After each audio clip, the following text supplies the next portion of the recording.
ആലുവ കിഴക്കേക്കടുങ്ങല്ലൂർ നരസിംഹസ്വാമി ക്ഷേത്രത്തിൽ ആനയിടഞ്ഞു. പകൽപൂരത്തിനായി എഴുന്നള്ളിക്കാൻ കൊണ്ടുവന്ന 3 ആനകളിൽ മഹാദേവൻ എന്ന ആനയാണ് ഇടഞ്ഞത്.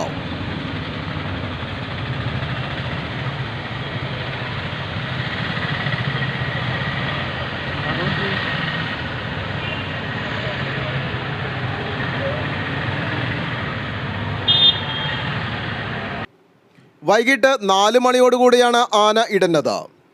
പോലീസും മയക്കുമരുന്ന് വെടിയുതിർക്കുന്ന വിദഗ്ധരും സ്ഥലത്തെത്തിയെങ്കിലും മറ്റ് പാപ്പാന്മാരുടെ നേതൃത്വത്തിൽ ആനയെ തളച്ചു. ആലുവ ലൈവ് ന്യൂസിനു വേണ്ടി സിദ്ദീഖ് കാരക്കാടിനൊപ്പം സനൂപ് കളമശ്ശേരി.